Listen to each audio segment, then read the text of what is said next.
नमस्ते दोस्तों, मेरा नाम सक्षम सक्सेना है। Welcome and welcome back to my YouTube channel Sahaj education classes.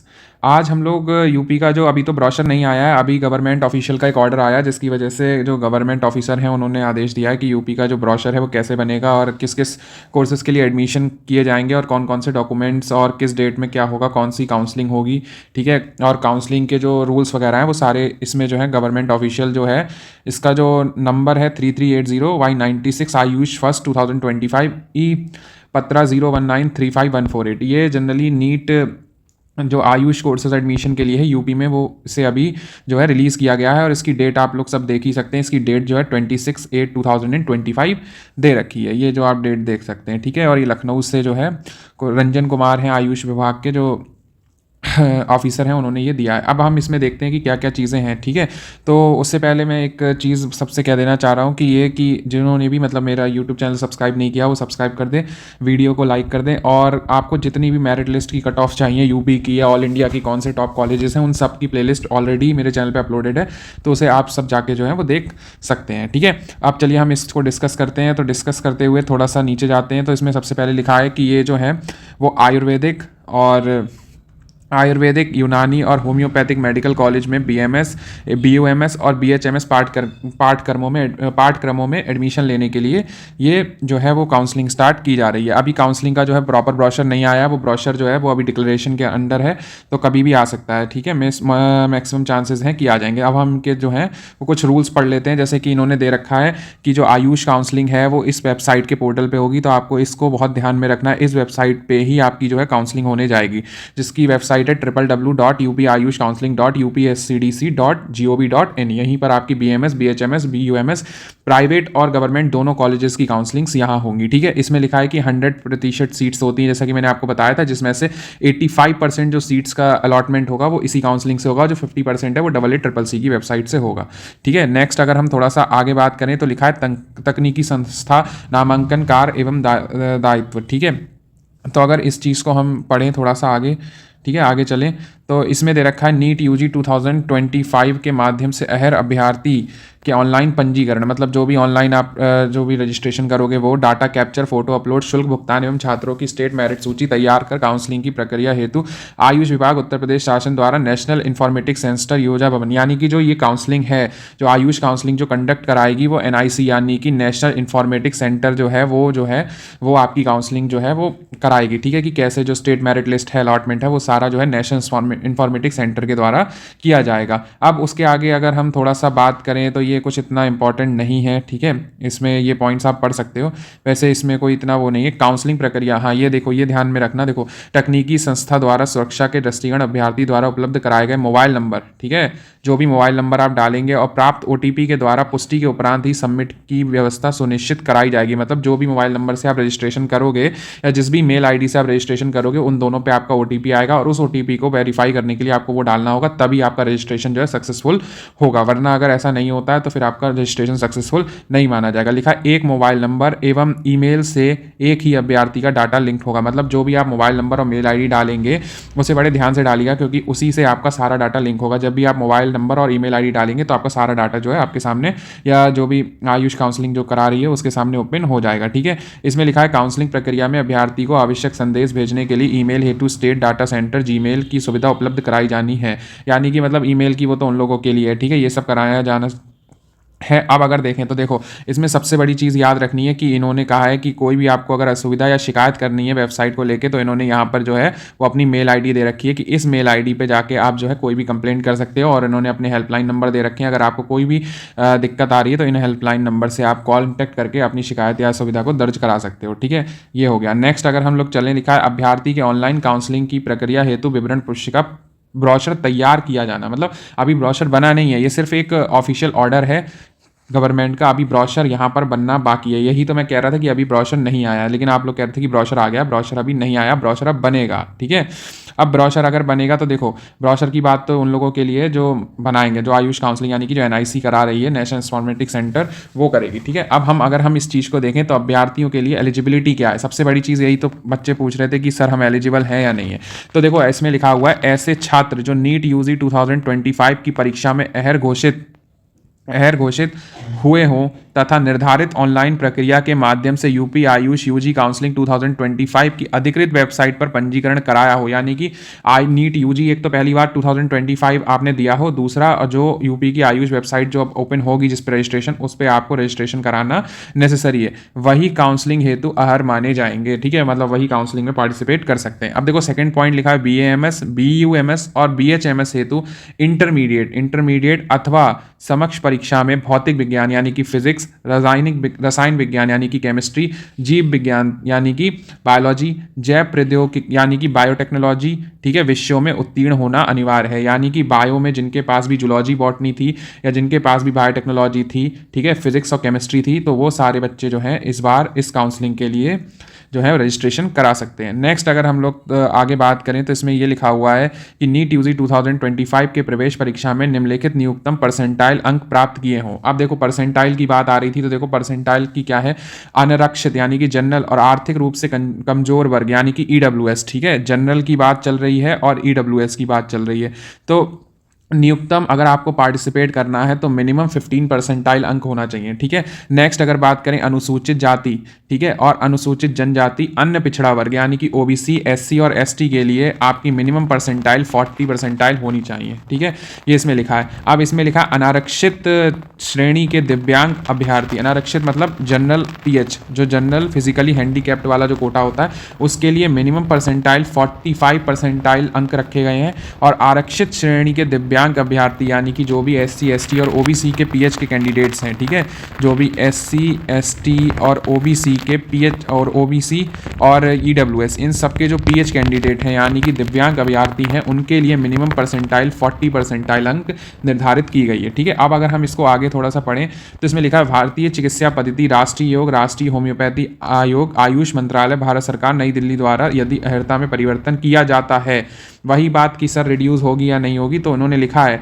कि अगर राष्ट्रीय आयोग यानी कि राष्ट्रीय होम्योपैथी यानी कि जो आपका नेशनल का जो होम्योपैथी है या फिर जो भी आपका आयुर्वेद है, यूनानी है, और आयुष मंत्रालय है और भारत सरकार नई दिल्ली यानी कि NCISM अगर अर्हता में कोई भी परिवर्तन करता है, ठीक है, अर्हता में अगर कोई भी परिवर्तन करता है तो वहाँ पर वही मान्य होगा। यानी कि अगर इन फ्यूचर अगर परसेंटाइल रिड्यूस होती है और रिड्यूस होने के बाद, ठीक है, रिड्यूस होने के बाद अगर चीज़ें चेंज होती हैं तो आपको भी एडमिशन मिल सकता है, जो कि हर साल ही देखा गया, हर साल ही यही होता है कि परसेंटाइल रिड्यूस होती है, तो परसेंटाइल रिड्यूस इस साल भी होगी। ठीक है, लास्ट में होगी स्टे वैकेंसी में। नेक्स्ट पॉइंट लिखा है प्रदेश के राजकीय आयुर्वेदिक, यूनानी एवं होम्योपैथिक कॉलेज हेतु जिन आवेदनकर्ता अभ्यर्थियों ने हाई स्कूल अथवा समक्ष एवं इंटरमीडिएट अथवा समक्ष दोनों परीक्षाएं उत्तर प्रदेश से उत्तीर्ण की हैं, यानी कि जिन्होंने 10th और 12th अपना यूपी से किया है, उनके लिए डोमिसाइल सामान्य निवास प्रमाण पत्र आवश्यक नहीं होगा। बहुत इंपॉर्टेंट पॉइंट है, ये बात ध्यान रखना। जिन्होंने भी अपना 10th और 12th यूपी से किया है, यूपी जो स्टेट है उसके किसी भी स्कूल से किया है, तो उनके लिए कोई भी डोमिसाइल और या फिर निवास प्रमाण पत्र यानी कि जहां आप रहते हो उसकी कोई भी ज़रूरत नहीं होगी। ठीक है, कोई भी कैंडिडेट हो, किसी भी कैटेगरी का हो, अगर यूपी से आपने 10th और 12th किया है तो आपको डोमिसाइल की रिक्वायरमेंट नहीं है, यानी कि आपको निवास प्रमाण पत्र की ज़रूरत नहीं पड़ेगी। नेक्स्ट पॉइंट लिखा है परंतु जिन अभ्यर्थियों ने हाई स्कूल अथवा समक्ष एवं इंटरमीडिएट अथवा समक्ष परीक्षाओं में से कोई भी एक अथवा दोनों परीक्षाएं यदि उत्तर प्रदेश से बाहर से उत्तीर्ण की हैं, तो उत्तर प्रदेश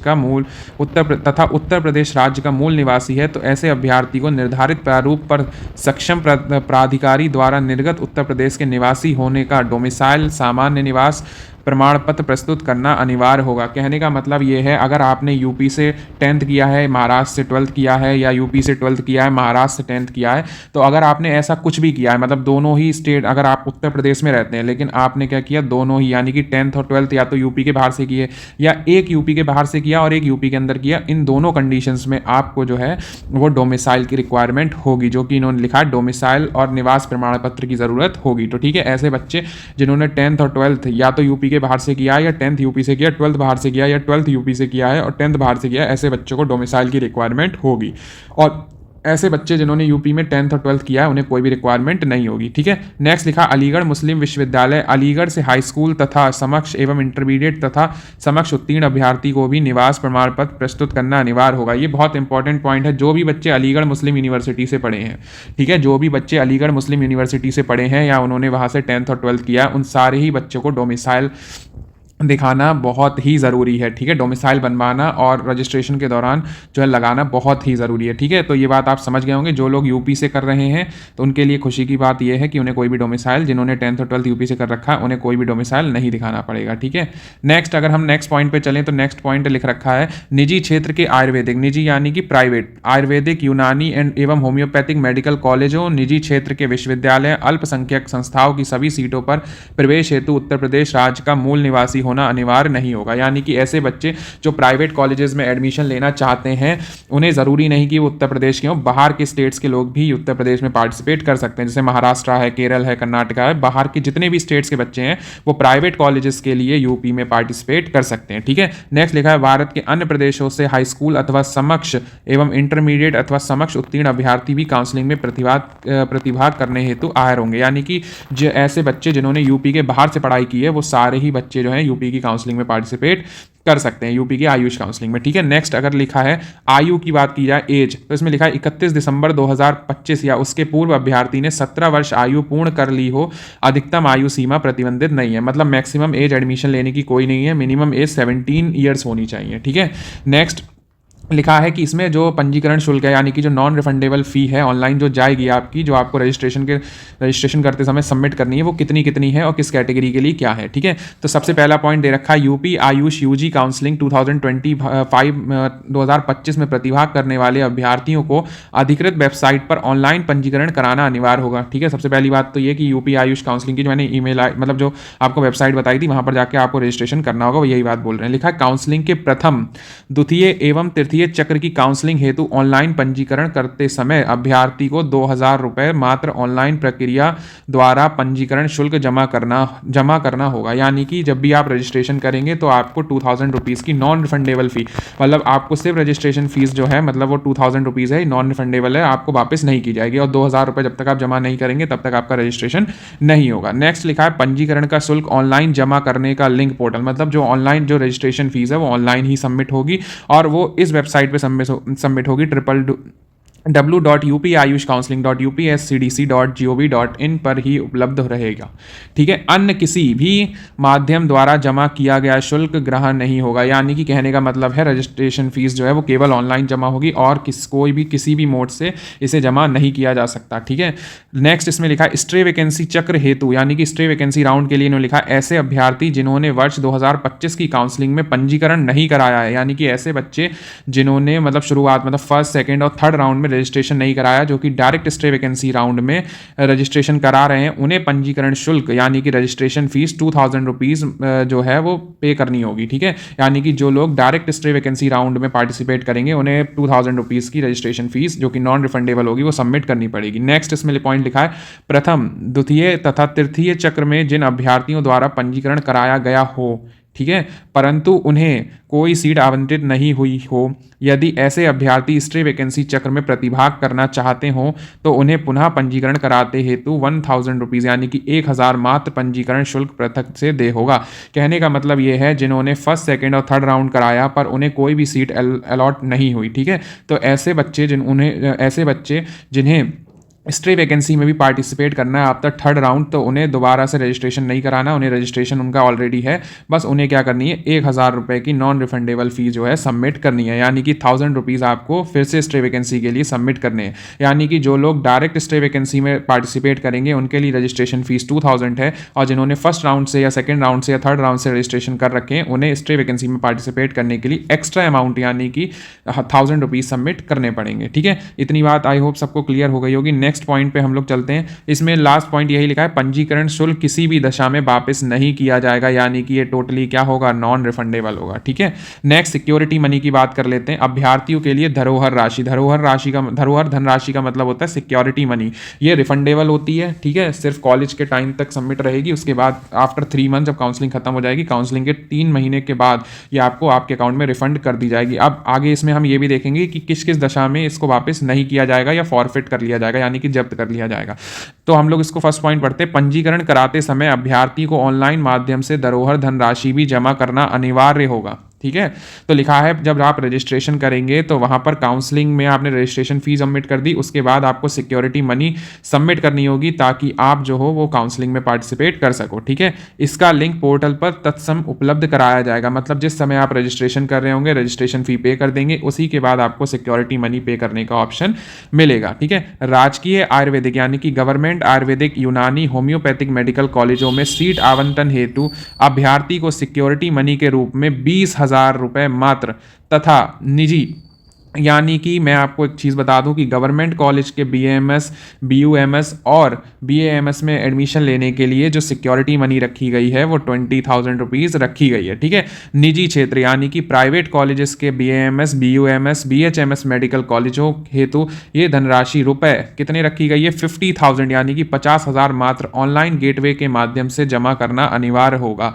यानी कि जिन्होंने भी रजिस्ट्रेशन किया है उन्हें गवर्नमेंट कॉलेज के लिए सिक्योरिटी फी 20,000 सबमिट करनी है और प्राइवेट बीएमएस, बीएचएमएस और बीयूएमएस के लिए 50,000 फीस जो है वो सबमिट करनी है। यदि अभ्यर्थी राजकीय एवं निजी क्षेत्र दोनों में विकल्प प्रस्तुत करना चाहता है, यानी कि अगर वो गवर्नमेंट और प्राइवेट दोनों कॉलेजेस के लिए अटेम्प्ट करना चाहता है तो उसे 50,000 रुपए की धरोहर राशि यानी कि धरोहर धनराशि यानी कि सिक्योरिटी मनी ऑनलाइन गेटवे के माध्यम से, ये भी ऑनलाइन ही जमा होगी, कोई और मेथड एप्लीकेबल नहीं है, ठीक है, जमा करना होगा।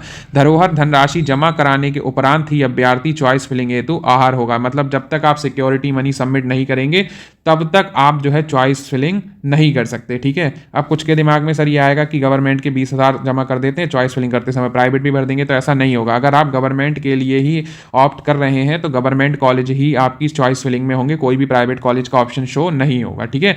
तो अगर गवर्नमेंट कॉलेज के लिए आप सिर्फ करा रहे हो तो 20,000 रुपीज सबमिट करनी है, केवल प्राइवेट के लिए करा रहे हो तो 50,000 और अगर गवर्नमेंट और प्राइवेट दोनों के लिए करा रहे हो तो 50,000 इस जो आपको सिक्योरिटी मनी है वो सबमिट करनी है, ठीक है। नेक्स्ट पॉइंट पे चलते हैं। यदि अभ्यर्थी को कोई सीट आवंटित नहीं होती है, मतलब अगर मतलब कोई भी बच्चा है उसको कोई भी सीट नहीं मिली और वह अग्रिम चक्र में पुनः प्रतिभाग करना चाहता है और वो दोबारा से उसमें पार्ट लेना चाहता है अथवा प्रथम द्वितीय चक्र में यानी कि फर्स्ट और सेकंड राउंड में प्रवेश के उपरांत द्वितीय तथा तृतीय चक्र में पुनः आवंटन कराना चाहता है यानी कि सेकंड और थर्ड राउंड में, तो उसे पुनः धरोहर धनराशि जमा करने की आवश्यकता नहीं होगी। यानी कि जैसे फॉर एग्जाम्पल मान लो फर्स्ट राउंड में आपको कोई कॉलेज नहीं मिला तो आप सेकेंड राउंड में उसी सिक्योरिटी मनी और उसी रजिस्ट्रेशन फीस से आप अपना चॉइस फिलिंग करके फिर से उस राउंड में पार्टिसिपेट कर सकते हो। ऐसा ही आप थर्ड राउंड में कर सकते हो, ठीक है। स्ट्रे वैकेंसी के लिए मैंने बता दिया, जिन लोगों ने थर्ड राउंड तक रजिस्ट्रेशन कर रखा है और उन्हें अगर नहीं मिली है सीट तो वो 1,000 दे के स्ट्रे वैकेंसी में पार्टिसिपेट कर सकते हैं। लेकिन सिक्योरिटी मनी अगर आपने फर्स्ट राउंड में अगर सबमिट कर दी है तो एट दी एंड आपकी जब तक काउंसलिंग पूरी एंड नहीं हो जाती तब तक वो सिक्योरिटी मनी आपकी हर राउंड के लिए वही एप्लीकेबल रहेगी। ये बात कहना चाह रहे हैं ये, ठीक है। नेक्स्ट पॉइंट, ऐसे अभ्यर्थी जिसकी धरोहर धनराशि प्रथम अथवा द्वितीय चक्र के आवंटन के उपरांत यानी कि वह अभ्यर्थी जिसकी जो सिक्योरिटी मनी है वो फर्स्ट और सेकंड राउंड में आवंटन के उपरांत आयुष महाविद्यालय में प्रवेश ना लेने के कारण जब्त हो चुकी है। यानी कि देखो क्या हुआ कि उन्होंने प्रथम और द्वितीय यानी कि फर्स्ट और सेकंड राउंड में आपको कोई कॉलेज अलॉट हुआ और आपने उसमें एडमिशन नहीं लिया, तो ऐसे केस में आपकी जो सिक्योरिटी मनी है वो फॉरफिट कर ली जाएगी यानी कि जब्त हो जाएगी। वह धरोहर धनराशि पुनः जमा कर द्वितीय और तृतीय राउंड में भाग ले सकता है। यानी कि देखो इन्होंने ये कहा है, फॉर एग्जांपल समझ लो कि फर्स्ट राउंड में आपको कोई कॉलेज अलॉट हुआ, फर्स्ट राउंड में फ्री एग्जिट होगा, फर्स्ट राउंड का जो अपग्रेडेशन होगा उसमें आपको जो भी कॉलेज मिलता है वो आप ले लेंगे, ठीक है। अगर आप नहीं लेते हैं तो ऐसे केस में आप जो है वो अपनी सिक्योरिटी मनी, वो आपकी आयुष जो महाविद्यालय है वो आपकी सिक्योरिटी मनी जब्त कर लेगा यानी कि फॉरफिट कर लेगा, ठीक है। फिर से आप मतलब रजिस्ट्रेशन आपको नहीं करना है, फिर से आप दोबारा सिक्योरिटी मनी सबमिट करके सेकंड और थर्ड राउंड में पार्टिसिपेट कर सकते हैं, ठीक है। तो मेरे कहने का मतलब आप समझ गए होंगे, इन्होंने ये कहा है कि अगर फर्स्ट राउंड के अपग्रेडेशन तक आपको कोई कॉलेज मिलता है और अगर आप उस कॉलेज को लेकर छोड़ देते हैं तो आपकी सिक्योरिटी मनी जब्त कर ली जाएगी और दोबारा सिक्योरिटी मनी सबमिट करके आप सेकेंड और फर्दर थर्ड राउंड में पार्टिसिपेट कर सकते हैं, ठीक है। नेक्स्ट अगर बात करें तो आयुष महाविद्यालय में प्रवेशित अनावंटित अभ्यर्थी को धरोहर धनराशि सभी चक्रों की काउंसलिंग प्रक्रिया समाप्त होने के पश्चात नियम अनुसार वापस कर दी जाएगी। यानी कि कहने का मतलब यह है कि आपकी सिक्योरिटी मनी तभी वापस की जाएगी जब सभी चक्रों की यानी कि स्ट्रे वैकेंसी के सारे राउंड खत्म हो जाएंगे और उसके भी 1-2 महीने बाद ही वापस आती है, मतलब सारे चक्र खत्म हो जाएंगे तब उसके बाद आपकी जो सिक्योरिटी मनी है वो आपके बैंक अकाउंट में डिपॉजिट कर दी जाएगी। लिखा है नेक्स्ट पॉइंट, अभ्यर्थी की धरोहर धनराशि उसी बैंक खाते में गेटवे के माध्यम से वापस की जाएगी, मतलब उसी गेटवे से जिससे आपने जमा किया था, जो भी debit card card, credit card या जिस अकाउंट से भी आपने जमा किया था उसी में ऑटोमेटिक, ठीक है, उसी बैंक खाते में से अभ्यर्थी द्वारा धरोहर धनराशि का भुगतान ऑनलाइन किया गया हो। यानी कि कहने का मतलब है जिस भी क्रेडिट कार्ड, डेबिट कार्ड या अकाउंट से आप जो है वो सिक्योरिटी मनी जमा कर रहे हैं उस अकाउंट को अगले 6 महीने तक या 1 साल तक चालू रखिएगा, ताकि जो आपकी सिक्योरिटी मनी है वो ऑटोमेटिक उसी अकाउंट में आ सके, ठीक है। तो जिस अकाउंट से आप ट्रांसफ़र करेंगे जो भी सिक्योरिटी मनी है उसी अकाउंट में वो आपकी वापस आ जाएगी, ठीक है।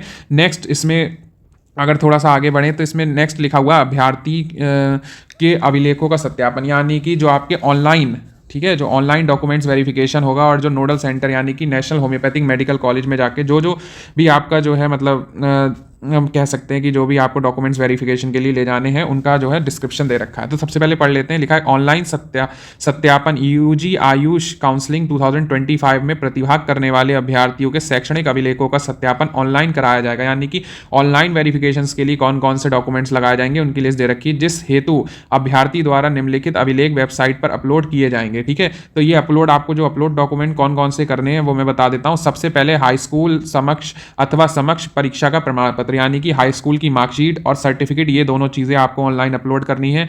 नेक्स्ट लिखा है इंटरमीडिएट अथवा समक्ष परीक्षा का अंक पत्र, यानी कि इंटरमीडिएट की मार्कशीट और साथ में सर्टिफिकेट, ये दोनों चीज़ें अपलोड करनी है।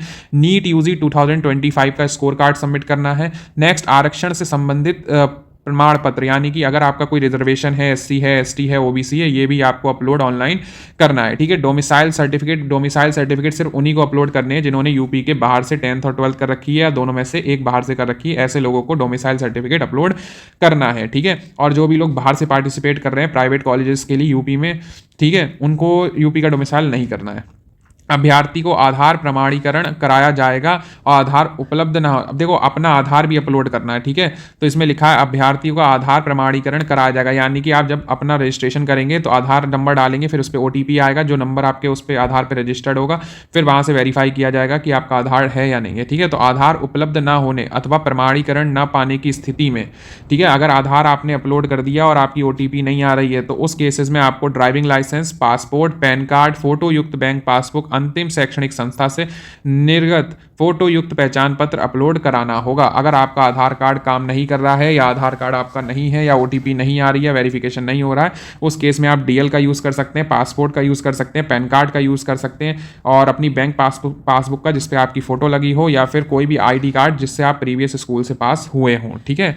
नेक्स्ट इसमें लिखा है भौतिक सत्यापन। भौतिक मतलब जब आप नोडल सेंटर पर जाएंगे तो वहाँ पर वेरिफिकेशन के लिए आपको क्या क्या डॉक्यूमेंट्स की ज़रूरत होगी। तो लिखा है भौतिक सत्यापन अर्हता से संबंधित अभिलेखों के भौतिक सत्यापन की कार्रवाई काउंसलिंग स्थल तथा आवंटित महाविद्यालय में प्रवेश के समय कराई जाएगी, ठीक है। प्रवेश के समय कराई जाएगी, ठीक है, जो प्रवेश होगा उस समय कराई जाएगी और नोडल सेंटर पर जाएंगे उस समय। उक्त हेतु अभ्यर्थी को निम्नलिखित अभिलेख मूल रूप से एवं स्वप्रमाणित एक छाया प्रति सहित निर्धारित समय, तिथि एवं स्थान पर उपस्थित होना होगा। यानी कि NHMC का जो नोडल सेंटर बनता है वहां पर एक छाया प्रति, यानी कि हर डॉक्यूमेंट की 2 कॉपीज होनी चाहिए यार, ठीक है। मतलब अगर आपकी 10th की मार्कशीट है तो आपकी 10th की मार्कशीट की 2 फोटोकॉपी, 10th का सर्टिफिकेट है तो उसकी 2 फोटोकॉपी, मैं तो कहूँगा कि 3-3 छाया प्रति, यानी कि 3-3 फोटोकॉपी ले जाओ। अगर कोई कम पड़ जाए तो आप वहाँ पर एडजस्ट कर सकते हो, ठीक है। वैसे आपको 2-2 फोटोकॉपीज ले जानी है पर डॉक्यूमेंट की, ठीक है। एक डॉक्यूमेंट की 2-2 कॉपी लिखा है ना, एक छाया प्रति, यानी कि 2-2 कॉपीज ले जानी है फोटोकॉपीज, ठीक है।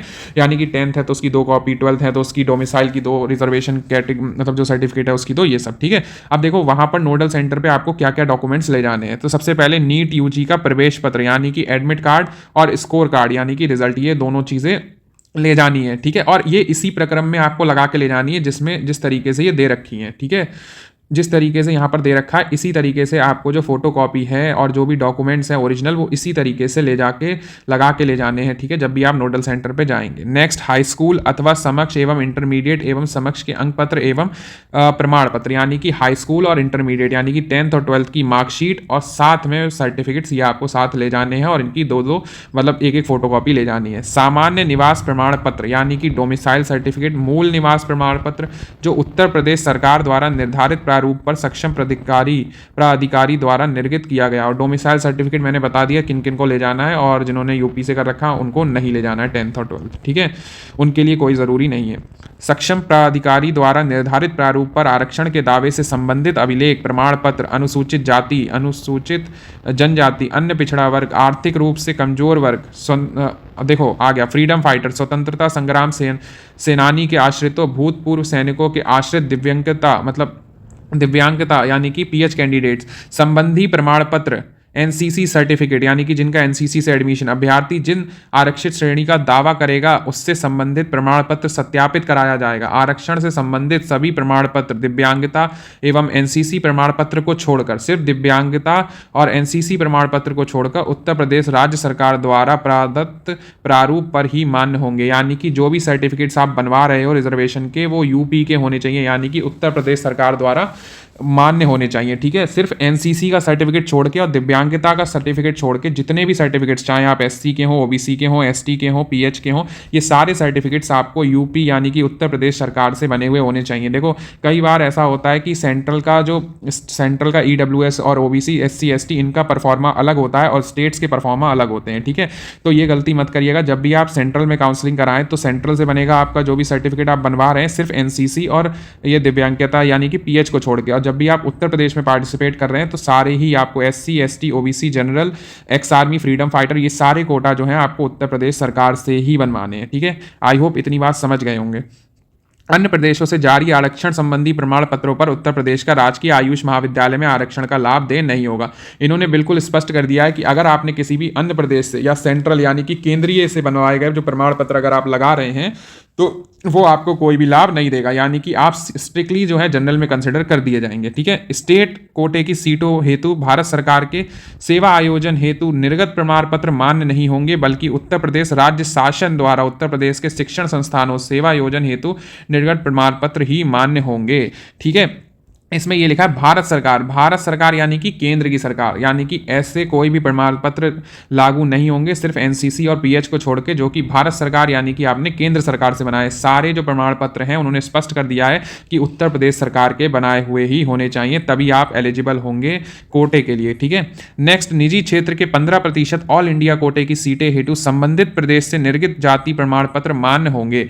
यानी कि लिखा है कि निजी क्षेत्र यानी कि प्राइवेट निजी क्षेत्र की 15% ऑल इंडिया की कोटे की, यानी कि प्राइवेट की 15% ऑल इंडिया कोटे की सीटों हेतु संबंधित प्रदेश से निर्गत जाति प्रमाण पत्र मान्य होंगे। यानी कि जो ऑल इंडिया कोटे की सीट से जो बच्चे एडमिशन ले रहे हैं उनके लिए सिर्फ सेंट्रल वाले जो यानी कि जो भारत सरकार के जाति प्रमाण पत्र हैं वो एप्लीकेबल होंगे, लेकिन वो ऑल इंडिया कोटे की बात है। अभी फिलहाल हम किसकी बात कर रहे हैं, स्टेट कोटे की, तो हमारा उससे कोई अभी लेना देना नहीं है। नेक्स्ट, अन्य पिछड़ा वर्ग यानी कि ओबीसी तथा आर्थिक रूप से कमजोर वर्ग यानी कि ईडब्ल्यूएस का प्रमाण पत्र जो सक्षम प्राधिकारी द्वारा निर्धारित प्रारूप पर निर्गत हो तथा दिनांक 1/4/2025 अथवा उसके बाद का जारी किया हुआ ही मान्य होगा। देखो यहाँ पर डेट मेंशन कर दी है कि 1 अप्रैल 2025 के बाद का ही ईडब्ल्यूएस और ओबीसी सर्टिफिकेट मान्य होगा, ठीक है। एक पासपोर्ट साइज फोटोग्राफ जो उसी नेगेटिव से बना हो जिससे अभ्यर्थी ने नीट यूजी 2025 की परीक्षा के समय अपलोड किया हो, ठीक है। एक पासपोर्ट साइज आपको फोटो ग्राफ बनवानी है जो वही होनी चाहिए जो आपके नीट के एप्लीकेशन फॉर्म में अपलोड है। नेक्स्ट, वही आपको रजिस्ट्रेशन के समय अपलोड करनी है, ठीक है। पहचान पत्र में ड्राइविंग लाइसेंस, फोटो युक्त bank passbook, pan card, passport, अंतिम शैक्षणिक संस्था से निर्गत फोटो युक्त।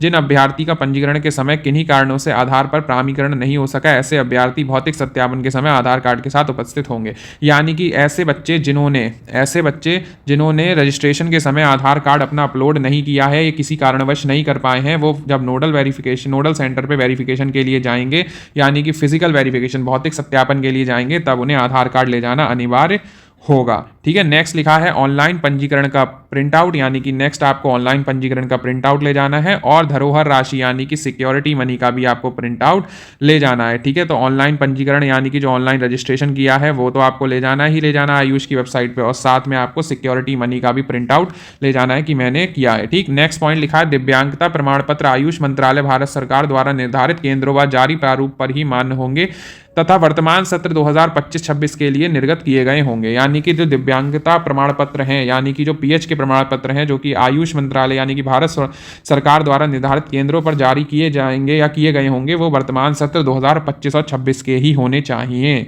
ठीक है। दिव्यांगता प्रमाण पत्र में किसी विवाद अस्पष्टता की स्थिति में महानिदेशक चिकित्सा शिक्षा प्रशिक्षण उत्तर प्रदेश लखनऊ द्वारा विवाद अस्पष्टता के समाधान हेतु विशेष चिकित्सा बोर्ड गठित करने हेतु अनुरोध किया जाएगा। अगर किसी भी स्थिति में अस्पष्टता या विवाद होता है इस केस में लेकर, तो उसके लिए उत्तर प्रदेश सरकार ने कोई चिकित्सा बोर्ड गठित कर रखा है। ठीक है, उससे फिलहाल इतना हमारा लेना देना नहीं है। नेक्स्ट हम लोग चलते हैं। इसमें लिखा है कि अभिलेखों का यानी कि फिजिकल वेरिफिकेशन ऑफ डॉक्यूमेंट्स राजकीय national homeopathic medical college Hahnemann चौराहा गोमती नगर लखनऊ नोडल सेंटर होगा। मैंने आपको पहले ही बताया था कि यहाँ पर आपको वेरिफिकेशन के लिए जाना होगा, और ये तभी जाना होगा जब आपको कॉलेज अलॉट होता है। इंस्टेड अगर इन केस अगर आपको कोई भी कॉलेज अलॉट नहीं होता है तो आपको नोडल सेंटर नहीं जाना है। बहुत बच्चे कंफ्यूज हो जाते हैं कि सर नोडल सेंटर नहीं जाना है। तो जिन बच्चों को कॉलेज अलॉट होगा सिर्फ उन्हीं को राजकीय national homeopathic medical college Hahnemann चौराहा गोमती नगर लखनऊ नोडल सेंटर जाना है। जिन्हें कॉलेज अलॉट नहीं होगा उन्हें नहीं जाना है। ठीक है। नेक्स्ट, मूल अभिलेख न होने के अथवा अभिलेख गलत पाए जाने की स्थिति में आवंटन निरस्त कर दिया जाएगा, जिसकी समझ जिम्मेदारी अभ्यर्थी की होगी। ठीक है। अगर अलॉटमेंट में कुछ भी आपका इधर उधर पाया गया तो आपका तुरंत के तुरंत जो है अलॉटमेंट कैंसिल कर दिया जाएगा। नेक्स्ट लिखा, प्रथम एवं द्वितीय चक्र की काउंसलिंग में यदि कोई अभ्यर्थी किसी दूसरी संस्था में प्रवेशित है और उसके मूल अभिलेख उसकी संस्था में जमा है, ऐसी स्थिति में अभ्यर्थी उस संस्था की अनापत्ति तथा मूल अभिलेखों के जमा होने के कारण प्रमाण पत्र प्रस्तुत करेगा। ठीक है। इसमें यह लिखा गया है कि अगर फर्स्ट और सेकंड राउंड की काउंसलिंग में अगर अभ्यर्थी किसी दूसरी संस्था में मतलब किसी भी दूसरे कॉलेज में पढ़ रहा है और उसके मूल अभिलेख मतलब यानी कि जो उसके ओरिजिनल डॉक्यूमेंट्स हैं अगर वो वहां जमा है, तो ऐसी कंडीशन में अभ्यर्थी जो है उस संस्था की अनापत्ति तथा मूल अभिलेखों के जमा होने का प्रमाण पत्र प्रस्तुत करेगा। यानी कि ये कोई जैसे एफिडेविट होता है ना, वो आपको प्रस्तुत करना पड़ेगा कि मेरे जो डॉक्यूमेंट्स हैं वो वहाँ जमा है, उस कॉलेज में है, और उस कॉलेज की तरफ से भी एनओसी यानी कि नो ऑब्जेक्शन सर्टिफिकेट आपको लगाना पड़ेगा। ठीक है। परंतु आवंटित संस्था में प्रवेश के समय अभ्यर्थी को मूल प्रमाण पत्र प्रस्तुत करना अनिवार्य होगा। यानी कि कहने का मतलब है, लेकिन जब आप कॉलेज में जाएंगे तब वहाँ आपको ओरिजिनल डॉक्यूमेंट्स दिखाने होंगे। नोडल सेंटर पर अगर आपके पास अपने ओरिजिनल डॉक्यूमेंट्स नहीं है तो वहाँ पर आप जो है मतलब प्रमाण पत्र यानी कि कोई भी जो जिस भी कॉलेज में आप पढ़ रहे हैं वहां से एनओसी यानी कि नो ऑब्जेक्शन सर्टिफिकेट और एक एफिडेविट बनवा लेना है कि मेरे डॉक्यूमेंट्स यहां पर जमा हैं। ठीक है। तो वो वहां से मिल नहीं पाए किसी कारणवश ये करके, और लेकिन जब आप कॉलेज में जाओगे, ये तो हो गई नोडल सेंटर की बात, लेकिन जब आप कॉलेज में जाओगे तब आपको वहां जो है सारे ओरिजिनल डॉक्यूमेंट्स जो है वो आपको दिखाने पड़ेंगे। ठीक है। आवंटित संस्था में मूल प्रमाण पत्र यानी कि ओरिजिनल डॉक्यूमेंट प्रस्तुत न करने की स्थिति में उसका आवंटन निरस्त समझा जाएगा। अगर आप ओरिजिनल डॉक्यूमेंट्स वहां पर जो है वो नहीं दिखाते हैं तो उस केस में आपका जो प्रमाण पत्र है, मूल प्रमाण पत्र अगर आप नहीं दिखा पाते हैं तो आपका जो अलॉटमेंट है वो निरस्त कर दिया जाएगा, जिसकी समझ जिम्मेदारी अभ्यर्थी की होगी। मतलब इसकी समझ जिम्मेदारी जो है वो स्वयं आपकी होगी। ठीक है, समझ गए होंगे। नेक्स्ट हम चलते हैं अभ्यर्थियों के लिए क्या आरक्षण व्यवस्था है। तो अनुसूचित जाति के अभ्यर्थी के लिए 21%, अनुसूचित जनजाति के लिए 2%, अन्य पिछड़ा वर्ग के लिए 27% और आर्थिक रूप से कमजोर यानी कि ईडब्ल्यूएस वर्ग के लिए 10%। ठीक है। अनुसूचित जाति तो पता ही है एससी की, अनुसूचित जनजाति एसटी, अन्य पिछड़ा वर्ग ओबीसी और ईडब्ल्यूएस के लिए 10% है। ठीक। नेक्स्ट अगर हम लोग बात करें, ये तो हो गया हमारा वर्टिकल रिजर्वेशन। अब नेक्स्ट आता है हॉरिजॉन्टल, जो कि हॉरिजॉन्टल रिजर्वेशन है। हॉरिजॉन्टल रिजर्वेशन की अगर हम बात करें तो स्वतंत्रता संग्राम सेनानी यानी कि फ्रीडम फाइटर के लिए 2%, भूतपूर्व सैनिक यानी कि जो युद्ध में अपंग, सेवानिवृत्त, शहीद के पुत्र पुत्रियों के लिए यानी कि जो एक्स आर्मी वाला है उसके लिए 2%, दिव्यांग अभ्यर्थियों के लिए 5% यानी पीएच के लिए, महिला अभ्यर्थियों के लिए यानी कि जो फीमेल कोटा होता है वो 20%, और एनसीसी कैडेट के लिए 1% यानी कि एनसीसी के लिए सिर्फ 1% सीट्स होंगी। ठीक है। नेक्स्ट अगर हम लोग चलें तो हॉरिजॉन्टल रिजर्वेशन हो गया। आरक्षित श्रेणियों की सीटों के संबंध में निम्नलिखित शर्तों का पालन किया जाएगा। ठीक है। अब क्या क्या वो पालन है सुन लेते हैं। लिखा है काउंसलिंग में संबंधित सीटों पर श्रेणी उप श्रेणी विचार उत्तर प्रदेश शासन के शासनादेशों के अनुरूप आरक्षण व्यवस्था लागू किए जाने के दायित्व काउंसलिंग बोर्ड का होगा। मतलब ये काउंसलिंग बोर्ड करेगी, आपको इससे कोई मतलब नहीं। अनुसूचित जाति, अनुसूचित जनजाति, अन्य पिछड़ा वर्ग, आर्थिक रूप से कमजोर यानी कि ईडब्ल्यूएस, स्वतंत्रता संग्राम सेनानी के आश्रित, ठीक है, यानी कि वही फ्रीडम फाइटर, भूतपूर्व सैनिक यानी कि जो एक्स आर्मी कोटा होता है, युद्ध में अपंग, सेवानिवृत्त, शहीद के लिए पुत्रों के लिए, आरक्षित अभ्यर्थियों के लिए संगत श्रेणी के अभ्यर्थी होने के संबंध में समय समय पर निर्गत शासन देशों के अनुसार निर्धारित प्रारूप पर दिए गए प्रमाण पत्र ही मान्य होंगे। ठीक है। ये इसका मतलब वही है कि जो लोग इसका बना रहे होंगे तो जो बनते हैं वहीं से ये चीज़ें जो है एप्लीकेबल होंगी। अन्य पिछड़ा वर्ग, आर्थिक रूप से कमजोर वर्ग का प्रमाण पत्र सक्षम प्राधिकारी द्वारा 1/4/25, मैंने बता दिया कि जितने भी आपको सर्टिफिकेट बनाने वो सारे 1/4/25 के होने चाहिए अथवा उसके बाद का निर्गत होना चाहिए, ठीक है, 1/4/25 या उसके बाद का होना चाहिए। भारत सरकार का सेवा योजन हेतु निर्माण प्रबंध मान्य नहीं होंगे, मैंने पहले भी बता दिया, सेंट्रल का कोई भी जो है एनसीसी और पीएच को छोड़ के सेंट्रल का कोई भी जो सर्टिफिकेट है वो यहाँ पर एप्लीकेबल नहीं होगा, ठीक है। आर्थिक रूप से कमजोर वर्ग का आरक्षण अनुमन्य किए जाने संबंधी क्रमिक अनुभाग 2 के कार्यालय दिनांक, हाँ देखो लिखा है, वर्णित प्राविधानों के अनुसार ईडब्ल्यूएस का आरक्षण उन्हीं कॉलेज संस्थाओं विश्वविद्यालयों में लागू होगा जिनमें भारतीय चिकित्सा पद्धति, राष्ट्रीय आयोग, राष्ट्रीय होम्योपैथी आयोग नई दिल्ली द्वारा ईडब्ल्यूएस के आरक्षण हेतु सीटों में वृद्धि की अनुमति प्रदान की गई होगी। यानी कि ऐसे कॉलेजेस, ऐसी यूनिवर्सिटीज़ में ही सिर्फ ईडब्ल्यूएस का आरक्षण मिलेगा जिनमें 10% कोटे की सीटें बढ़ाई गई थी। मतलब जिन भी कॉलेजेस यूनिवर्सिटीज़ में 10% सीट्स का इंक्रीमेंट नहीं किया, ऐसे कॉलेज में ईडब्ल्यूएस का जो क्राइटेरिया है या सीट्स हैं वो आपको देखने को नहीं मिलेंगी, ठीक है। नेक्स्ट यही बात उसके लिए दिव्यांगजनों के लिए कही गई है, यही बात एनसीसी के लिए कही गई है कि आपका जो है मतलब वही सीट्स जो उन्होंने बढ़ाई होंगी उसी में होगा, और अगर नहीं है जिस कॉलेज में तो वहाँ पर ये कोटा देखने को नहीं मिलेंगे, ठीक है। नेक्स्ट लिखा हुआ है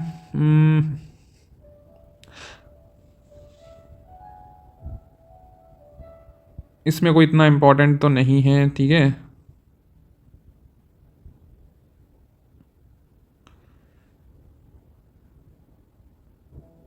बाकी इसमें वही 100 मतलब वही लिखा हुआ है कि 100% सीटें होंगी जिसमें 15% उसमें 85% के लिए वो होगा, उसी के वेटेड पे वो लिखा है। काउंसलिंग हेतु समय सारणी का निर्धारण एवं प्रकाशन। अब देखो लिखा है 8th पॉइंट पढ़ लेते हैं, लिखा है काउंसलिंग हेतु समय सारणी का निर्धारण एवं प्रकाशन। प्रथम, द्वितीय, तृतीय एवं स्टे वैकेंसी चक्रों की काउंसलिंग की समय सारणी UP AYUSH UG counselling board 2020 द्वारा निर्धारित कर काउंसलिंग की अधिकृत वेबसाइट पर प्रदर्शित की जाएंगी। प्रत्येक चक्र की काउंसलिंग से पूर्व काउंसलिंग की विज्ञापति प्रदेश के भाव प्रसारित न्यूनतम 2 राष्ट्रीय समाचार पत्रों हिंदी एवं अंग्रेजी में निदेशक सूचना जनसंपर्क उत्तर प्रदेश के कराई जाएंगी तथा इन्होंने ये दे रखा है कि काउंसलिंग जब शुरू होगी और निर्धारित होगी तो उसका इंग्लिश और हिंदी वर्जन दोनों निकले जाएंगे और दोनों आपको इस वेबसाइट पे देखने को मिलेंगे, ठीक है, कि किस दिन शुरू होगी काउंसलिंग, किस दिन अलॉटमेंट होगा, किस दिन मेरिट लिस्ट आएगी, ये सारी चीज़ें जो हैं और कब से कब तक आपको एडमिशन लेना है ये सारा इसी वेबसाइट पर देखने को मिलेगा। और ये सारा उत्तर प्रदेश सरकार तैयार करेगी तब जब 88CCC से आएगा कि इससे इस दिन तक आपको फर्स्ट राउंड जो है वो कंप्लीट कराना है, ठीक है। नेक्स्ट है काउंसलिंग एवं प्रवेश प्रक्रिया का निर्धारण। तो इसमें यही लिखा होगा, देखो इसमें लिखा है काउंसलिंग प्रक्रिया प्रथम, द्वितीय, तृतीय एवं स्टे वैकेंसी चक्र के संपन्न की जाएगी। उक्त के पश्चात भारतीय चिकित्सा परिधि यानी कि राष्ट्रीय आयोग, राष्ट्रीय होम्योपैथिक आयोग, आयुष मंत्रालय, भारत सरकार द्वारा अंतिम तिथि में संशोधन किया जाता है तो अवश्य स्टे वैकेंसी चक्र आवंटन किया जाएगा। कहने का मतलब ये है कि अगर कोई भी परसेंटाइल में रिडक्शन होता है तो वो तभी किया जाएगा जब स्टे वैकेंसी का चक्र चल रहा होगा, वो तभी होगा जब सीसीएच यानी कि सेंट्रल काउंसिल ऑफ होम्योपैथी, राष्ट्रीय आयोग और आयुष मंत्रालय जब ये चेंज करेंगे तभी इन चीज़ों में चेंज होगा, ठीक है। यहाँ पर भी इन पॉइंट्स का कोई ऐसा मतलब है नहीं, ठीक है। तो अगर हम लोग बात करें तो देखो हाँ इसमें कुछ पॉइंट्स इंपॉर्टेंट हैं वो मैं पढ़ के बता देता हूँ, ठीक है।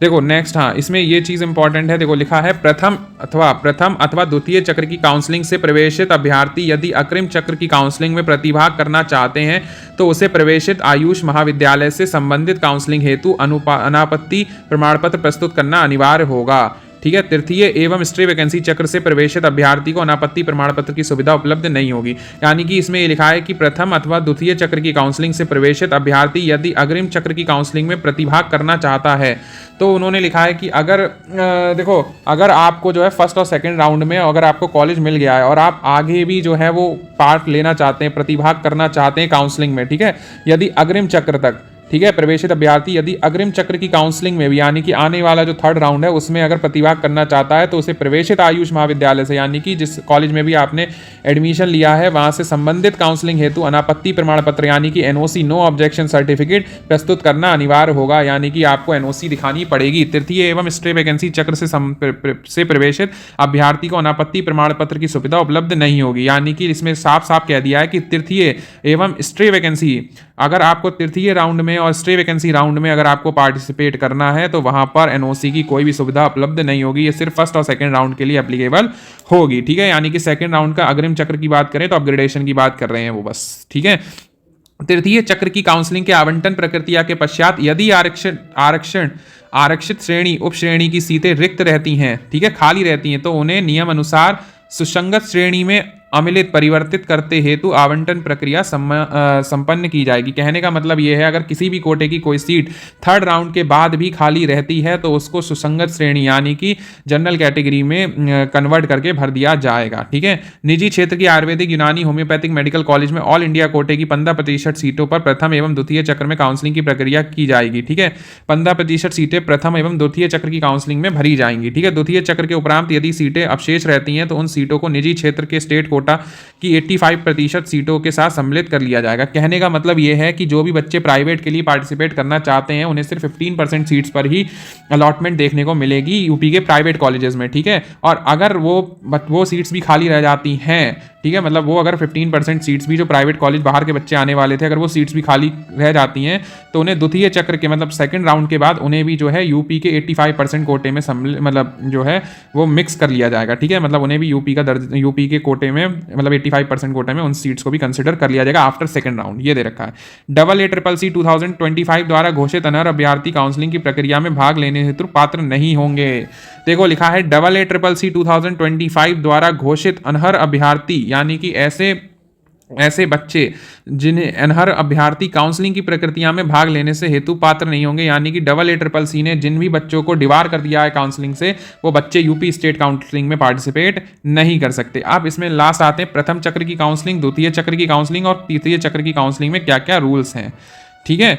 फिर हम देखते हैं। देखो सबसे पहले प्रथम चक्र की काउंसलिंग की अगर हम बात करें तो इसमें लिखा है प्रथम चक्र की काउंसलिंग से सीट आवंटन के पश्चात अभ्यर्थी द्वारा नोडल सेंटर पर अपने अभिलेखों का भौतिक सत्यापन कराया जाना है। तदुपरांत प्रवेश की प्रक्रिया पूर्ण की जानी है, यानी कि प्रथम चक्र की काउंसलिंग के सीट आवंटन यानी कि जैसे ही सीट मिलेगी फिर आपको नोडल सेंटर जाना होगा, वहां पर अपने वेरिफिकेशंस कराने होंगे और उसके बाद कॉलेज जाके अपना जो प्रवेश प्रक्रिया है उसे पूरी करानी होगी। यदि सीट आवंटन के पश्चात अभ्यर्थी द्वारा अपने अभिलेखों का भौतिक सत्यापन नहीं कराया जाता है, अगर सीट अलॉट हो गई और आप अगर नोडल सेंटर पर नहीं गए तो भी ऐसे अभ्यर्थी अगले चक्र की चॉइस फिलिंग कर सकते हैं। तो यानी कि सेकंड राउंड के लिए आप लोग जो हो एलिजिबल हो। ऐसे लोग जो फर्स्ट राउंड में जिन्हें सीट अलॉट हो गई है और उन्हें वो सीट पसंद नहीं आई और वो नोडल सेंटर पे अगर वेरिफिकेशन कराने नहीं गए फिजिकली, तो वो सेकंड राउंड के लिए एलिजिबल हैं, ठीक है। उन्हें पुनः धरोहर राशि जमा करने की आवश्यकता नहीं होगी। ऐसे बच्चों को दोबारा सिक्योरिटी मनी जमा नहीं करनी होगी। सीट आवंटन के उपरांत अभिलेखों के भौतिक सत्यापन कराने के पश्चात प्रवेश न लेने की स्थिति में धरोहर धनराशि जब्त कर ली जाएगी। सीट आवंटन के उपरांत अभिलेखों की भौतिक सत्यापन कराने के पश्चात अगर आपने फिजिकल वेरिफिकेशन करा लिया, ठीक है, कराने के पश्चात प्रवेश ना लेने के और फिर फिजिकल वेरिफिकेशन कराने के बाद अगर आप कॉलेज में नहीं गए तब आपकी जो धरोहर राशि है उसको जब्त कर लिया जाएगा। कहने का मतलब यह है कि फर्स्ट राउंड अगर हो रहा है तो फर्स्ट राउंड के समय अगर आप जो है फिजिकल वेरिफिकेशन के लिए ही नोडल सेंटर नहीं गए तब तो आप सेकंड राउंड के लिए एलिजिबल हो।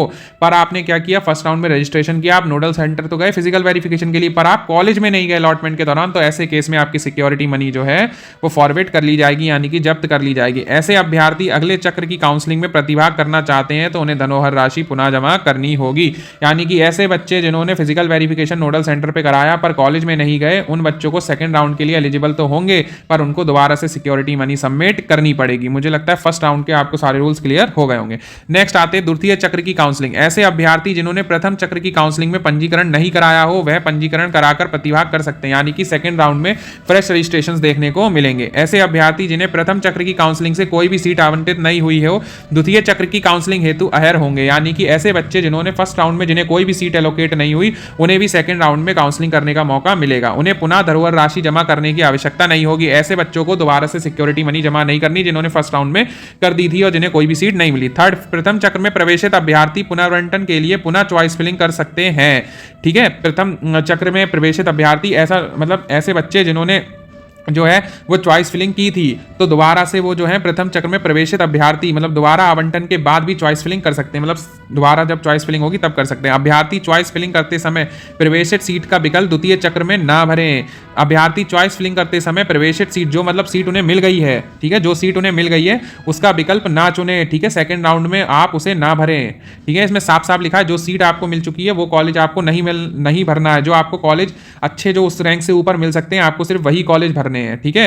पुनर्आवंटन में सीट आवंटित हो जाने की दशा में उसकी पूर्व आवंटित सीट स्वतः निरस्त हो जाएगी, यानी कि अगर दोबारा से सेकंड राउंड में आपको नया कॉलेज को अलॉट होता है तो आपका जो पुराना वाला कॉलेज है वो कैंसिल ऑटोमेटिकली हो जाएगा, उस पर उसका कोई अधिकार नहीं रहेगा, मतलब उस कॉलेज पर आपका कोई अधिकार या उस सीट पर आपका कोई अधिकार नहीं होगा क्योंकि वो किसी और नए बच्चे को अलॉट हो चुकी है। किंतु पुनरावंटन न होने की स्थिति में उसकी पूर्व की सीट यथावत बनी रहेगी। लेकिन अगर सेकेंड राउंड में आपको कोई भी नया कॉलेज अलॉट नहीं होता, ऐसी स्थिति में आपकी पुरानी सीट आपके पास रहेगी। द्वितीय चक्र में यदि सीट आवंटन के पश्चात अभ्यर्थी द्वारा अपने अभिलेखों का भौतिक सत्यापन नहीं कराया जाता है, यानी कि द्वितीय चक्र यानी कि सेकंड राउंड में भी अगर आप फिजिकल वेरिफिकेशन के लिए नहीं जाते हैं तो भी ऐसे अभ्यर्थी तृतीय चक्र की चॉइस फिलिंग कर सकते हैं। तो ऐसे लोग जो हैं वो जो है थर्ड राउंड में चॉइस फिलिंग कर सकते हैं, उन्हें पुनः धरोहर राशि जमा करने की आवश्यकता नहीं होगी। ऐसे बच्चों को भी दोबारा सिक्योरिटी मनी जमा नहीं करनी होगी। यानी कि सेकंड राउंड में क्या होता है, सेकंड राउंड में आपको सीट अलॉट हो गई लेकिन आप जो है फिजिकल वेरिफिकेशन के लिए नोडल सेंटर नहीं गए, तो आप जो है थर्ड राउंड की चॉइस फिलिंग के लिए एलिजिबल हो और ऐसे बच्चों को दोबारा से सिक्योरिटी मनी सबमिट नहीं करनी है। नेक्स्ट पॉइंट, आवंटन के उपरांत अभिलेखों के भौतिक सत्यापन कराने के पश्चात प्रवेश न लेने की स्थिति में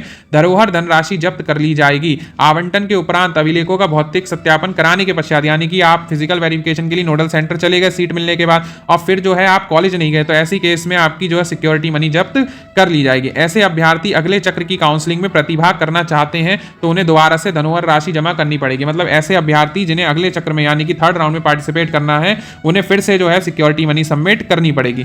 फिर तृतीय चक्र की काउंसलिंग, ऐसे अभ्यर्थी जो प्रथम एवं द्वितीय चक्र में पंजीकरण नहीं है, पंजीकरण कराकर तृतीय में प्रतिभाग ले सकते हैं, यानी कि थर्ड राउंड में भी फ्रेश रजिस्ट्रेशन की जो है अनुमति है। ठीक है। नेक्स्ट, ऐसे अभ्यर्थी जिन्हें यूपी आयुष यूजी काउंसलिंग 2025 की प्रथम एवं द्वितीय चक्र की काउंसलिंग द्वारा कोई भी सीट आवंटित नहीं हुई हो, तृतीय चक्र की काउंसलिंग हेतु अहर होंगे, यानी कि जिन्हें फर्स्ट और सेकंड राउंड में कोई भी सीट नहीं मिली, वो थर्ड राउंड के लिए एलिजिबल होंगे। उन्हें पुनः धरोहर धनराशि जमा करने की आवश्यकता नहीं होगी, मतलब उन्हें कोई भी नई सिक्योरिटी डिपॉजिट करने की मतलब जरूरत नहीं है। ऐसे अभ्यर्थी जो प्रथम एवं द्वितीय चक्र की काउंसलिंग द्वारा आयुष महाविद्यालय में प्रवेशित हैं, यानी कि ऐसे बच्चे जो फर्स्ट और सेकंड राउंड के बाद जिन्हें आयुष विद्या मतलब जो है आयुष का कॉलेज मिल गया था, पुनरावंटन के लिए पुनः चॉइस फिलिंग कर सकते हैं। ऐसे बच्चे दोबारा से भी चॉइस फिलिंग कर सकते हैं जिन्हें कॉलेज मिल गया था। राजकीय एवं निजी क्षेत्र के आयुष कॉलेजों हेतु तृतीय चक्र की काउंसलिंग द्वारा प्रोविजनल आवंटित सीट अलॉटेड सीट पर अभ्यर्थी को प्रवेश प्राप्त करना अनिवार्य होगा। लिखा, राजकीय एवं निजी क्षेत्र के आयुष कॉलेजों हेतु तृतीय चक्र यानी कि थर्ड राउंड की काउंसलिंग द्वारा प्रोविजनल आवंटित सीट यानी कि प्रोविजनल अलॉटेड सीट पर अभ्यर्थी को प्रवेश प्राप्त करना अनिवार्य होगा। यानी कि थर्ड राउंड में अगर आपको कोई भी सीट मिलती है तो वो आपको लेनी ही लेनी है। ऐसे अभ्यर्थी को अनिवार्य रूप से अभिलेखों का सत्यापन कराने हेतु नोडल सेंटर पर उपस्थित होना है। थर्ड राउंड में आपको जाना ही जाना है, ठीक है, नोडल सेंटर पर, अन्यथा की स्थिति में जमा की गई संपूर्ण धरोहर राशि जब्त कर ली जाएगी। अगर आप फिजिकल वेरिफिकेशन के लिए नहीं जाते हैं और कॉलेज नहीं जाते हैं अपने डॉक्यूमेंट्स को वेरीफाई कराने या सबमिट करने, तो आपको ऐसी कंडीशन में आपकी सिक्योरिटी मनी जो है वो जब्त कर ली जाएगी। नेक्स्ट, तृतीय चक्र की काउंसलिंग के आवंटन प्रक्रिया के पश्चात यदि आरक्षित उपश्रेणी की सीटें रिक्त रह जाती हैं तो ऐसी सीटों को निम्नलिखित तालिका अनुसार करते हुए आवंटन प्रक्रिया संपन्न की जाएगी। यानी कि थर्ड राउंड के बाद भी अगर आरक्षित उपश्रेणी यानी कि जो रिजर्वेशंस की सीटें अगर खाली रह जाती हैं तो उन्हें किस तरीके से कन्वर्ट किया जाएगा, क्या है, तो देखो, अनुसूचित एसटी की जो सीट्स हैं वो मतलब जो भी पीडब्ल्यूडी फ्रीडम फाइटर है वो एसटी में कन्वर्ट हो जाएंगी, एक्स आर्मी वाली एससी में, जनरल वाली जो भी सीट्स हैं वो जनरल में, ओबीसी वाली ओबीसी में, ईडब्ल्यूएस वाली ईडब्ल्यूएस में। ठीक है। और इसमें लिखा अगर एसटी की सीट बचती है तो उन्हें एससी में, एससी ओबीसी ईडब्ल्यूएस की अगर कोई भी सीट बची है तो उन्हें जनरल में कन्वर्ट कर दिया जाएगा। ठीक है। अभ्यर्थियों के लिए स्टे वैकेंसी काउंसलिंग का, स्टे वैकेंसी चक्र की काउंसलिंग में प्रतिभाग करने हेतु समस्त अभ्यर्थियों को पुनः पंजीकरण कराना अनिवार्य होगा। ठीक है। स्टे वैकेंसी में लिखा है प्रतिभाग करने हेतु समस्त अभ्यर्थी को दोबारा से रजिस्ट्रेशन कराया जाएगा। प्रथम, द्वितीय एवं तृतीय चक्र में जिन अभ्यर्थियों ने पंजीकरण कराया था परंतु उन्हें कोई सीट आवंटित नहीं हुई हो, ऐसे अभ्यर्थी स्टे वैकेंसी चक्र हेतु अहर होंगे, मतलब स्टे वैकेंसी में पार्ट ले सकते हैं। यदि ऐसे अभ्यर्थी स्टे वैकेंसी चक्र में प्रतिभाग करना चाहते हैं तो उन्हें दोबारा से रजिस्ट्रेशन कराना होगा। 1000 रुपये जमा करने होंगे। 2000 आपने जो फर्स्ट सेकंड थर्ड राउंड में किए थे और स्टे वैकेंसी में पार्टिसिपेट कर रहे हो तो 1000 दोबारा से जमा करने होंगे क्योंकि आपको फर्स्ट सेकंड और थर्ड राउंड में कोई भी सीट नहीं मिली। मात्र पंजीकरण शुल्क पृथक से दे होगा तथा ऐसे अभ्यर्थी जिन्होंने पूर्व चक्रों में अभी तक पंजीकरण नहीं कराया है उन्हें पंजीकरण शुल्क यानी कि अभी तक जिन्होंने फर्स्ट सेकंड थर्ड राउंड में पार्टिसिपेट नहीं किया था, जो डायरेक्ट स्टे वैकेंसी में कर रहे हैं, उन्हें 2000 रुपये देने होंगे। इसमें नेक्स्ट लिखा है प्रथम, द्वितीय एवं तृतीय चक्र की काउंसलिंग के माध्यम से सीट आवंटन प्राप्त अभ्यर्थी स्टे वैकेंसी चक्र का काउंसलिंग हेतु अहर नहीं है, यानी कि जिन्हें फर्स्ट सेकंड या थर्ड राउंड में कोई भी सीट मिल गई है वो स्टे वैकेंसी में पार्टिसिपेट नहीं कर सकते, साफ साफ लिखा है। ठीक है। अभ्यर्थी को अपने समस्त मूल अभिलेखों के भौतिक सत्यापन के समय नोडल सेंटर पर अभ्यर्थी को स्वयं भौतिक रूप से उपस्थित होना अनिवार्य होगा, अन्यथा की स्थिति में उसके अभ्यर्थन पर विचार नहीं किया जाएगा। यानी कि कहने का मतलब यह है जब भी आप फिजिकल वेरिफिकेशन के लिए नोडल सेंटर पर जाएंगे तो जिसका वेरिफिकेशन होना है उसे वहां पर प्रेजेंट होना बहुत ही जरूरी है, वरना ऐसी कंडीशन में आपको जो है वो आपका जो रजिस्ट्रेशन है यानी कि वो कैंसिल कर दिया जाएगा। ठीक है।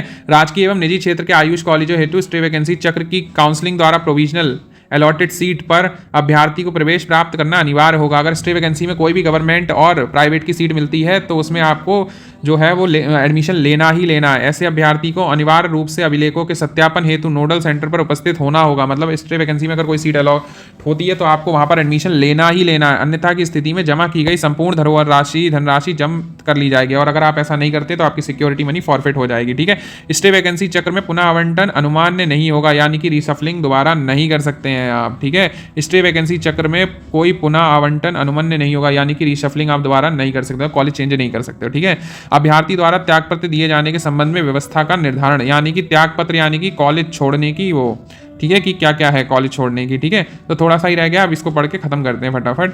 तो इसमें क्या क्या पॉइंट्स इंपॉर्टेंट है ये आपको याद रखने हैं त्यागपत्र वाले। ठीक है, प्रथम एवं द्वितीय चक्र से आवंटित अभ्यर्थी प्रवेश के उपरांत तृतीय चक्र की काउंसलिंग की चॉइस फिलिंग के 48 घंटे पूर्व, यानी कि अगर आपको फर्स्ट और सेकंड राउंड में कोई भी सीट मिली है तो थर्ड राउंड से 48 आवर्स पहले, ठीक है, चॉइस फिलिंग के 48 आवर्स पहले, उदाहरण स्वरूप यदि चॉइस फिलिंग दिनांक 14/9/25 को प्रातः 10 बजे से प्रारंभ होनी है तो अभ्यर्थी को दिनांक 12/9/25 को प्रातः 9:59 बजे तक अपनी सीट से काउंसलिंग के पोर्टल के माध्यम से ऑनलाइन त्यागपत्र देता है तो उसका शिक्षण शुल्क यानी कि प्रवेश शुल्क ₹1000 छोड़कर तथा धरोहर राशि वापस कर दी जाएगी।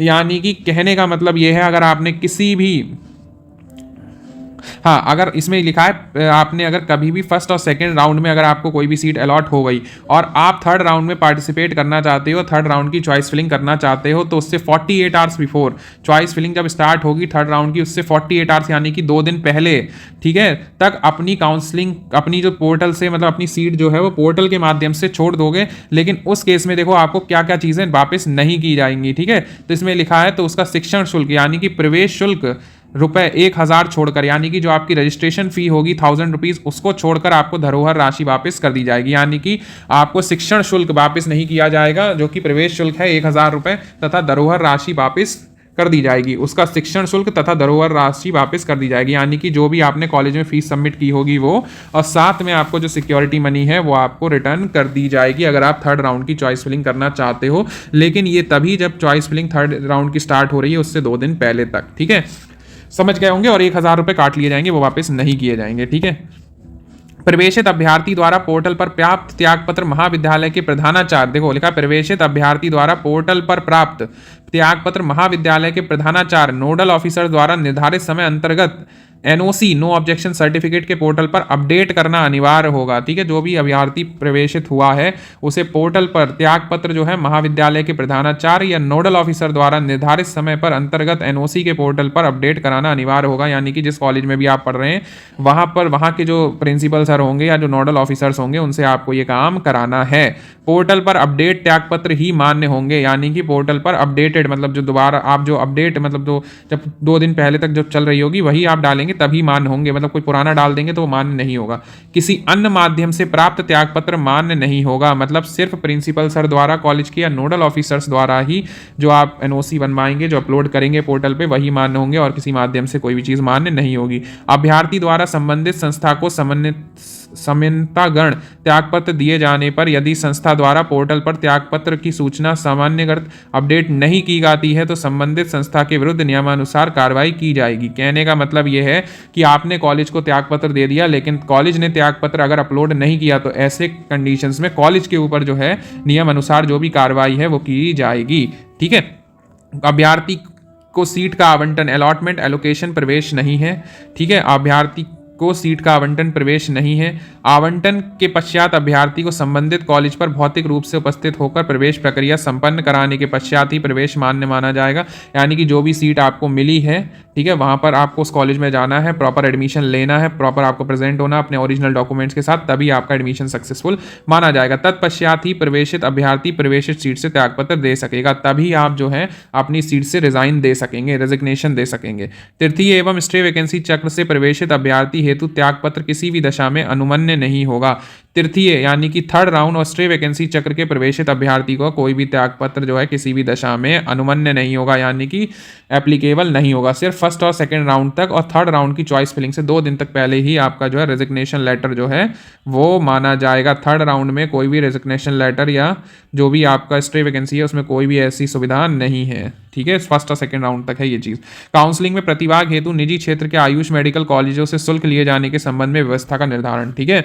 यूपी आयुष यूजी काउंसलिंग 2025 के संचालन व्यापक प्रचार प्रसार एवं अन्य आवश्यक व्ययों की प्रतिपूर्ति हेतु निजी क्षेत्र के आयुष मेडिकल कॉलेजों से आवंटन के परिप्रेक्ष्य में प्रति कॉलेज 1 लाख रुपए मात्र ऑनलाइन प्रक्रिया द्वारा जमा कराया जाएगा, जो कि नॉन रिफंडेबल होगा, ठीक है। यूपी आयुष काउंसलिंग ये कह रही है कि अगर प्राइवेट कॉलेज में कोई भी अगर मतलब अन्य जो आवश्यक चार्ज होते हैं, यानी कि अन्य जो आपसे मतलब जो भी चार्ज लेते हैं कॉलेज वाले, ठीक है, जो कहते हैं कि ये मतलब है ये चार्ज है, ये वो 1 लाख रुपए तक ले सकते हैं, उससे ज़्यादा वो आपसे चार्ज नहीं कर सकते। तो कोई भी मेडिकल कॉलेज है, ये साफ साफ लिख रखा है, ठीक है, आयुष ने, कि अगर कोई भी मेडिकल कॉलेज है वो शिक्षण शुल्क के अलावा आपसे 1 लाख रुपए तक एक्स्ट्रा ले सकता है, उससे ज़्यादा नहीं लिया जा सकता, ठीक है। ये पूरा इसमें पॉइंट लिखा हुआ है। अगर 1 लाख से कोई भी ज़्यादा आपसे नॉन रिफंडेबल मांगता है, ठीक है, जो कि अन्य आवश्यक व्ययों या व्यापक प्रचार प्रसार के नाम पे, तो वो चीज़ गलत है। 1 लाख रुपए से ज़्यादा आपको नहीं देना है, 1 लाख तक की इसकी अनुमति है, ठीक है। आयुष मेडिकल कॉलेज द्वारा प्रवेशित छात्र छात्राओं के लिए जाने वाले शिक्षण शुल्क का निर्धारण, ठीक है, मतलब कितने रुपए तक मतलब जो है फीस वगैरह है। सरकारी क्षेत्र के आयुष कॉलेजों में प्रवेशित छात्र छात्राओं द्वारा उत्तर प्रदेश सरकार द्वारा निर्धारित शिक्षण शुल्क देय होगा। कहने का मतलब ये सरकारी कॉलेज जितने भी हैं, जो छात्र छात्राएं पढ़ेंगे सरकारी कॉलेजों में आयुष के, उनमें जो शिक्षण शुल्क दे है वही है, मतलब 26,000 रुपए है सारे कॉलेजेस का, तो वही होगा। अभी ब्रोशर नहीं आया, उसमें मेंशन होगा ये चीज, ठीक है। निजी क्षेत्र के आयुष कॉलेजों के लिए उत्तर प्रदेश शासन द्वारा निर्धारित शुल्क देय होगा, ठीक है। निजी मतलब जो भी प्राइवेट कॉलेजेस की जो भी फीस है वो भी वही ले सकते हैं जो उत्तर प्रदेश शासन ने तय की है।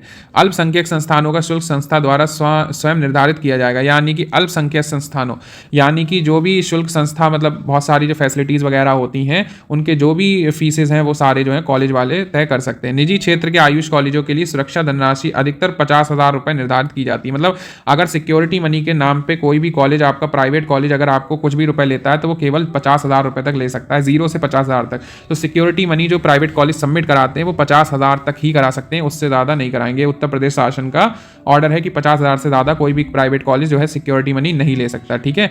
किसी भी निजी क्षेत्र के आयुष कॉलेजों द्वारा उल्लंघन करने पर संबंधित कॉलेज के अनुसार नियमानुसार दंडित किया जाएगा। अगर कोई भी प्राइवेट कॉलेज आपके साथ ये इससे ज़्यादा सिक्योरिटी मनी अगर आपसे लेता है तो उसके खिलाफ आप कंप्लेंट कर सकते हैं, उसके खिलाफ नियमानुसार दंडित किया जाएगा। मतलब जो भी है वो जो भी सरकार है वो करेगी, ठीक है, उसके खिलाफ एक्शन लेगी। निजी क्षेत्र अल्पसंख्यक संस्थानों के आयुष मेडिकल कॉलेज को अपनी वेबसाइट पर सभी प्रकार के शुल्कों का प्रदर्शित करना अनिवार्य होगा। इन्होंने कहा है जितने भी प्राइवेट कॉलेजेस हैं उन सारे कॉलेजेस को अपनी वेबसाइट पर सारे शुल्कों का विवरण करना होगा, यानी कि सारी फीस, जो भी फीस है, सिक्योरिटी फीस, जो भी नॉन रिफंडेबल फीस है, जो भी कॉलेज की फीस है, जो भी स्पोर्ट्स चार्जेस है, वो सारे अपनी वेबसाइट पर अपलोड पहले से ही करना होगा। उसके अतिरिक्त किसी अतिरिक्त शुल्क लिए जाने पर संबंधित कॉलेज के अनुसार नियमानुसार दंडित किया जाएगा। यानी कि इसके अलावा अगर अपनी वेबसाइट्स पे जो उन्होंने फीसेस दे रखी हैं, अगर उसके अलावा भी वो आपसे कोई भी एक्स्ट्रा चार्जेस लेते हैं तो आप उनके खिलाफ कंप्लेंट कर सकते हो, ठीक है। और फिर उन्हें उसी अनुसार जो है मतलब उन पे जो भी चार्जेस या जो भी कार्रवाई की जाएगी वो उस बेस पे की जाएगी, ठीक है। आयुष मेडिकल कॉलेजों द्वारा प्रवेशित छात्र छात्राओं के लिए जाने वाले शिक्षण शुल्क के संबंध में किसी भी प्रतिकूलता का संज्ञान होने पर संबंधित कॉलेज के विरुद्ध नियमों और विनियमों के अंतर्गत कठोर कार्रवाई की जाएगी। अगर कोई भी कॉलेज इन नियमों को नहीं मानता है तो उसके खिलाफ जो है अगर आप कंप्लेंट करते हैं तो कठोर से कठोर कार्रवाई की जाएगी, ठीक है। ये सारे हो गए आपके नियम और फाइनली ये जो है वो पूरा मैंने आपको समझा दिया है, ठीक है। और ये पूरा हो चुका है ख़त्म। अब ब्रोशर आने का इंतजार है, हो सकता है ब्रोशर 1 से 2 दिन में लगभग आने की उम्मीद है, तो आ जाए। मुझे लगता है आपको रूल समझ में आ गए होंगे। अगर किसी को भी कोई डाउट है तो मेरे इंस्टाग्राम पे डीएम कर सकता है, विदिन 8 to 12 आवर में रिप्लाई मिल जाएगा। और मैं यही बोलूँगा कि काउंसलिंग का मैंने मोस्टली जो है वो समझा दिया, बस फीसेस वगैरह रह गई हैं, ठीक है। फीस कितनी है, क्या है, कितनी सीट्स आएंगी, ये जब ब्रोशर आएगा तब पता चलेगा। और मेरे टेलीग्राम चैनल को भी जो है आप लोग ज्वाइन कर लो, वहाँ पर भी सारे अपडेट्स मिलते रहते हैं, ठीक है। बाकी मिलते हैं नेक्स्ट वीडियो में, तब तक के लिए बाय बाय, थैंक यू।